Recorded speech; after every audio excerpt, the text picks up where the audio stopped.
Some people might say, oh, why not just invest it into the stocks, whatever it is. We know it's not always a guaranteed earning or a guaranteed income, right? When you pay debt, it is off for sure. You pay down your student loans, it's going down.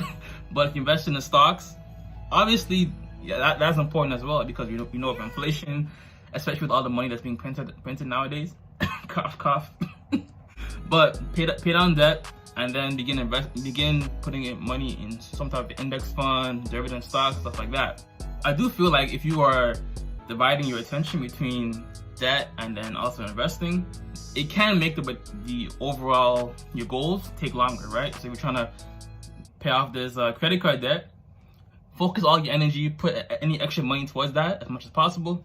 Boom. Now you can start using that money once you've gone out of debt towards investments. And of course, the easiest way that a lot of people get into debt is credit card debt. Student loans, student debt, I can get it. Most people, for the most part, are going to end up in that. But credit card debt, you can avoid being in credit card debt. Use no more than 30% of your credit card limit. If your limit is $1,000 or $10,000, don't use more than $300 or $3,000. I don't know why people. Why he's laughing for? What, Chris? Why are you laughing for? Why are you laughing for? I'm being serious. No, you see, I'm talking facts here. I don't do if, buts, and maybes. I do absolutes. Having your own self-imposed limit prevents you from overspending. I would even argue that if you don't have at least 3 months worth of expenses saved in your emergency fund, you should not be using a credit card.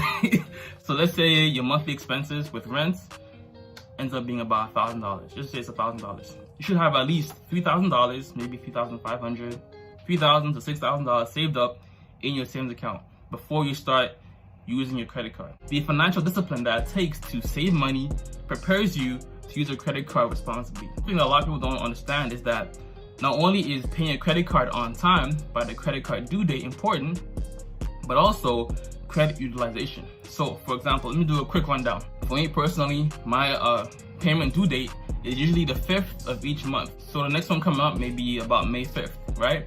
That's one aspect. That accounts for about 35% of your overall credit score.